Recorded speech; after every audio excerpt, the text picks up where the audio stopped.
that's what a team that could actually mess around and win something is supposed to look like. The it's offense, about time, Sal. The offense at the end of the game, Giancarlo pinch hitting and hitting the big home run. That's why he's there. Gets them back in the game, gives them some life. And then the late innings, obviously, the Yankees with the comeback. That is the Yankees of old. But it was one game. And you could see, we talked about this last week, you could see the offense. It's why I thought the Yankees were going to bury the Mets over the course of the weekend, because the offense, even in the losses in Toronto, was starting to click. Although you saw it the first two games in Seattle, and then last night they go out there and get no hit for the first 7 innings. So I think it's easy to overlook because of the comeback win, and that's what everybody's focused on. And I understand it. It's a great comeback win. Yankees of old. Look at the power display. Look at those at-bats, Savages in the box, all that stuff. Easy to forget that they were getting shut down for 7 innings. That can't happen. And that's the type of pitching with Wu that you're going to see in the postseason. Not that I'd be worried about Seattle, although their arms are dangerous. Very. But the fact that this Yankee team, again, the first couple of games, blowouts, bludgeoning the Mariners to death and being that bully ball type. And then last night was going the way that we've seen far too often, getting no hit, on the verge of getting no hit and getting shut down. So to be able to come back and steal that win is great. But there still are some flaws with this team. The fact that they could get no hit for 7 innings, like getting shut down happens, getting no hit again, that to me is not a great thing for the Yankees. Well, but it's going to happen to every great team. To me, a matter of fact, that's why last night to me was so impressive, because it went against the grain of who they've been. And that's why I said what I said to start. Like, I would rather win that way rather than 9-2. When you're playing downhill and you're in bullpens and you just mash and everybody's teeing off. Pardon me. I don't think it's a real accurate representation of who you are as a team. Now, I'm not getting on the air today saying that I think that last night is now emblematic of this Yankee team's moving forward. I can't say that, because I don't believe that. I haven't seen that except really for last night, those grind out at bats. But I think the fact that they were no hit and the fact that they beat the crap out of them earlier in the series by winning the way that they usually win, to me that shows a diversity and a baseball character that this team hasn't had forever. Yeah, that's a traditional classic Yankee win, and you just felt it coming late in the innings. You saw the relievers, whether it was tipping pitches or not, it doesn't matter. You saw them, soiling themselves at the side of the big bad Yankees in the box, and the Yankees were playing downhill, knowing they were going to force the issue, draw the walks when there, hit the ball hard somewhere when that's there. So it was a vintage Yankees offensive performance at the end of that game. Unfortunately, also a recent vintage Yankees performance for the first 7 innings of that game, where the big bad Yankees get no hit. So it's got to be somewhere in between. I think they could find it. Offensively, I would not worry about the Yankees. I said that earlier in the week. I said that going into the Subway Series a week ago today on 4th of July. The offense to me is clicking. Or if it wasn't clicking then, it was just about to get clicking. So you're seeing the best of that now. It's the other areas that I would be concerned. And there was some good last night. Devin Williams, obviously, in the extra inning. They look good. Him with the shutdown inning. But they'll tighten up the bullpen. They'll make some moves here. But again, it feels like now season back on for the Yankees after sweeping the Mariners, which was as unlikely as you could have thought going into this series. Well, there's no doubt that there's been a regeneration here. And again, it was a regeneration that I did not see coming. And I don't know how long this lasts. I hope it lasts for, the rest of the season. I didn't see it, which is why I got on the air the other day and I said sell. And by the way, I stand by that. There's the pieces now, not every one of them, but one of the things that I said the other day was, we've all said this: get rid of DJ. I said straight up sell Grisham to open up an avenue for Dominguez, and I even said that I would trade Goldschmidt, and that would open up a little Ben Rice or a little Bellinger at first base and things that they could do. I stand by all that. So if anybody's going to call up with the flip flops, bring it on. I mean that's fine because I stand by that. And again, I don't know where this goes. I don't know. But I do know this. Now, I'm not saying that there wasn't a game or two over the last 10, 12, 13 years, right, where the Yankees went back to the Bernie at-bats and the Tino at-bats and the Jeter at-bats and the Posada at-bats and the O'Neill at-bats. Those grind out, taxing, demoralizing at-bats that just snatch the soul of the opposing team's pitching staff. I don't know if they're going to morph into that. If I had to bet money, I would say it's probably more likely that they don't than that they do, because there's just not a lot of overwhelming evidence with this crew. But again, last night felt different. It looked different. Tasted a little different. Last night was awesome for the Yankees. I will say this, and I still don't think they're a World Series team, but I do think that their offense is World Series caliber. That's an offense that you look at when they're clicking like that, not just the Stanton home runs or the barrage of home runs with Jazz. Like, it's like to be him a better hitter, but when they're giving those at bats like they had, you could just feel the challenge from the opponent's perspective of how hard it is to get through that lineup, and it is deeper than most. So with Dominguez in the leadoff spot, and again, I know, whatever, last night they had, wasn't the exact lineup that we wanted with Grisham in center field, which, by the way, if he's hurt or compromised, why is he out in center field? Because that ball that he let drop earlier in that game that cost the Yankees a run, he's got to make that play. Well, there was an incident last year, and Boone even got on him a little bit there, where he was kind of loafing after, I think it was a base hit, and it kind of muffed. It was like a four-hopper to center, didn't catch it cleanly. Sometimes he plays so casually because, now I'm not making an excuse. I mean, you got to bust hump. I don't care if you're Juan Soto getting down the first base line. I don't care if you're Grisham, gap to gap, coming in, going back. Play the game hard. Like, to me, there are a lot of things wrong with both of these teams, and a lot of things right. But the one thing that we should never have to go through on a consistent basis is effort. Right, but if he wasn't, I'll give him a pass because he's nursing a hamstring. I understand, but don't play him then. Yeah, bingo. Then he shouldn't be out there. Well, if you do want to get his bat and then put him at DH, like, I don't figure it out. You can't have him in center field. Yeah, I know. Dropping a ball that could have been a can of corn for him, especially. That was a good spot to put Dominguez in center. That's something that I would have done. I don't think they'll do that midseason. That's one of the many storylines with this team. But no, I'm not going to push back on that. If you're not healthy, don't play, and that's, or don't play the field. And now they're able to come back and win the game. But again, little nitpicky things from last night. The bottom line is this: that the Yankees' offense, if the pieces are in the right place, Dominguez, Judge, Bellinger, Stanton behind him, Jazz, that Wells starting to hit a little bit, Goldschmidt in there.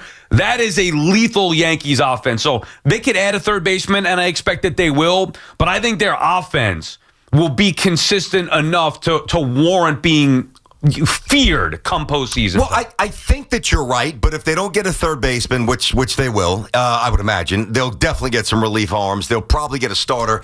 If those things don't come in, then there's a window, there's a ceiling for this team, but it's not the World Series championship. Well, think about it this way, though. The X factor, at least for me, from my perspective, like, I don't believe what Jazz has done since he's been back is sustainable. I just don't think he's that type of offensive player. The power, I don't think the average, the contact, that's going to be there. If it is, it's a game changer.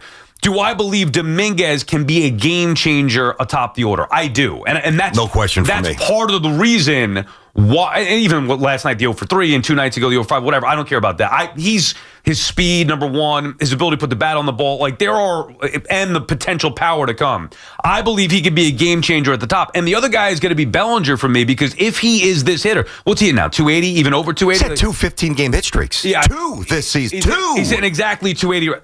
Two 15-game hit streaks. 280 with that pop. With speed, with defense. Protecting Judge, knowing that you got the threat of Giancarlo behind you. Now, the question is going to be, of course, are they going to be able to get it done in the postseason? But like I said, if you have that balance, that's what would get you excited. Not to mention the platoon possibilities with Ben Rice and either Stanton or Goldschmidt. The defensive replacements, like they haven't, with Grisham, assuming he's healthy and can But that's why I'm open to moving Goldschmidt still. I want more for Ben Rice. Yeah, but then you want him to play more. Then I think you lose a right-handed bat and a better-handed defense. But if you get a better stick at third base, who's going to be a righty unless it's McMahon? Well, that might offset that. The problem solved. I just don't think there's a need to do it. Boone can balance which time he wants to get certain Ben Rice didn't play for a couple days. I know, but Goldschmidt's been fine. The numbers are fine, but has he really been fine since he was hitting 330? Yeah. I mean, I'm not trying to pick on the guy. No, I get He's been in a swoon. Point is, go ahead, I'm just saying. Point is, I think the offense, you could see this coming at least a week ago, and now you're starting to see it click. Now, I'm not going to go nuts because they swept the Mariners and say, well, I was going to win the World Series. Like, we talked about it earlier in the week. Baseball's a long season. So however you felt on Monday morning about the Yankees is different how you feel on Friday, certainly after a sweep of a very good ball club with the Mariners and their pitching to boot. Now, let's see what happens with the Cubs. Let's see what moves they make, but I think as far as being a legitimate World Series contender, where when they get swept by the Blue Jays, fall out of first place, all that stuff is back on the table if it were ever off the table. Certainly, to me, I still think they're better than Toronto. I got to see it. It's a long season here, but a very encouraging 3 games. I'm definitely more a believer in Toronto than you. I've been saying that for a while. I remember I referenced the stat the other day. Their 7, 8, 9 hitters combined have the best average in baseball. So I think they're a little more dangerous than you. But I'll tell you one thing, and it's finally nice to be able to say this because, we've had a lot of conversations and largely hollow ones because I don't think many of us thought over the years that it was going to ever equate to a championship. How many times, whether it's you and I, whether it's the afternoon show, well, everybody at the fan, the Yankees, right? Well, they're still top 5 at OPS. They're still top 3, top 5 at home runs. And I never really bought that because we've learned that October baseball, it's a different profile. It's a different level of execution. It looks different. It feels different. Different pitching, situational hitting. You've got to be different than just blasting home runs. That's why last night was awesome. Because if I just parachuted in and I didn't know where I was, I very easily could have been watching Bernie, Jeter, and Tino. But it was one night. Right. The challenge, if this is who they're going to morph into, then it's game on. BT and Sal on the Fan. Our friends at Town Fair Tire remind you that at Town Fair Tire, you always get the guaranteed lowest price on name brand tires from Connecticut to Maine. Nobody beats Town Fair Tire. Nobody. Mike is in Tom's River. What's up, Mike? Hey, Mike. How you doing, guys? Good. All right. So I love you guys. You know that. I hate the Mets. So, Sal, this might come off a little crazy here. But I think you're crazy. The Yankees, we all know. You just said I'm not worried about the offense. You're not worried about the offense. For 10 years, their offense is what doomed them. They can't hit in clutch situations against good pitching. They can't. The other night they were. By the way, they won the other night before the rain delay. They were getting shut out again.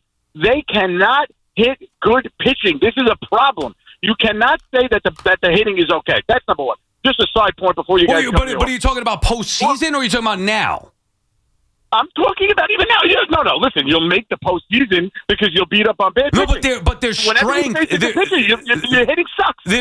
That's just not true. Now, last night again, I told you I would be concerned about getting shut down. No hit for 7 innings. But overall, look at the Yankee lineup and look at it in comparison to the other teams around baseball. That is a potent. Go ahead. No, disagree. Okay. Disagree. Okay. Number one. Number two. Why can't the Yankees? I mean, I hate to praise anything about the Mets, but they got a guy now, Keith Why Red. are you talking about the Mets? I don't get it. We'll get to him. Just listen to my point. My point is Keith Red is good. What the hell? Why is? I mean, I know he's a company guy. Just spit it out. Very nice kid. But Emmanuel Barbari's call to end the game last night was atrocious. Oh, stop, man. We're not going to let you dog on one of our teammates. Get lost, dude. All right, listen, first of all, radio host and play-by-play, that's all subjective. If you don't think, somebody's good, that's fine. Right. But that's not flying. He's a teammate. He's part of the station, part of the family. That's it. Yeah, and I personally think he's very good and a great young kid. A terrific young man. He really is a good kid. Yeah, and he's filling in. He's the backup for Dave Sims right he's now. 25 years old, whatever he is. That's your takeaway? That's your takeaway from last night? Is Emmanuel Barbari, it doesn't do it for you on the final call? Jesus. I mean, come on now. No, but I'll tell you, I heard C-Mac say one thing this morning, right? When he finally mixed in some baseball in between Paul McCartney and Beatles talk. Right now, I'm just kidding. Yeah.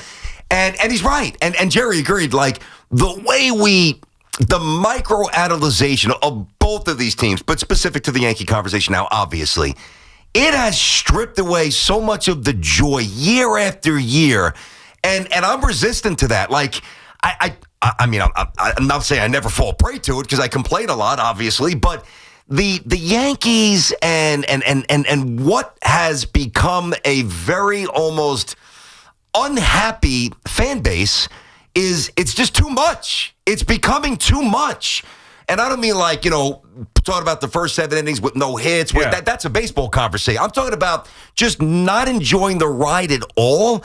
I don't get it. Like, it just, each year, I think the Yankee fan, more than the Met fan, the Yankee fan just does not enjoy the journey at all anymore. Just because of chasing the World Series? Yeah, it's like, hey, you don't win. It's a waste of time. And I get that in totality, but that doesn't mean that the checkpoints getting there or not getting there can't be appreciated. But you do understand the frustrations. Obviously, you understand it more than most because you complain about this team just as much as anybody else. I do, but it doesn't mean like, again, this guy's a Yankee fan calling about it barbarian. That's ridiculous. But that's kind of a representation, not the play-by-play voice, but I think that's a good representation of a lot of the complaints. Now, I'm still saying they should sell They should still sell. Nothing unclear about that. They should still sell certain pieces. But God, last night was amazing. Right, but think about the difference. Like for me, the frustration with the Yankees for years has been their belief in certain players or belief in moving certain players to certain positions that just did not make any sense. Yeah, me too. Okay, but they were doing that, and they've done it. It's not just this example with Jazz and DJ. They were doing that this year. It's mid-July, and we're begging for the same thing basically 2 years ago. So finally they change it. That is a breath of fresh air and lets us relax and say, okay, well, at least they showed us they have a clue instead of frustrating us by moving one piece back to his normal position and getting rid of the useless piece.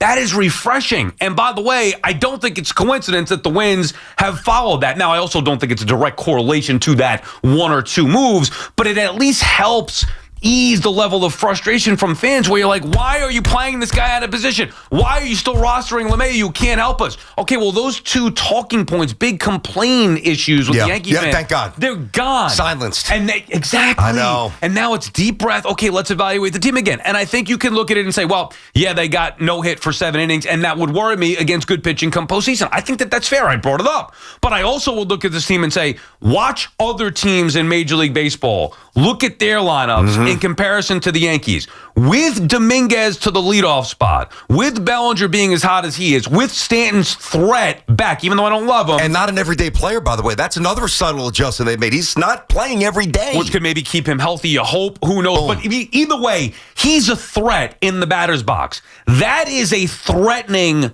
deep Yankee lineup. Probably as deep as... Now, we'll see the Cubs come into town this week. That's a deep lineup as well. Yep, they have a very good lineup. That's true. And what happens in the postseason? Who the hell knows? No idea. They're going to have to prove themselves, specifically Aaron Judge. Like, nobody has questions about Judge until the postseason. But in reality, I was going to say on paper, in reality, that is one of the more dangerous lineups in all the sport. I agree. I still need to do a couple things, and I think that they will. But the bottom line is this, or I think we could finally say this, that Mike and Chris, got Mike Piazza here, and BT and Sal got DJ LeMahieu DFA'd. Get Jazz back to second, LeMahieu DFA. BT and Sal on the Fan. More your calls we come back. 888-808-1019. We'll get to the awful day for the Mets yesterday as well. Just getting started on this Friday morning on the Fan.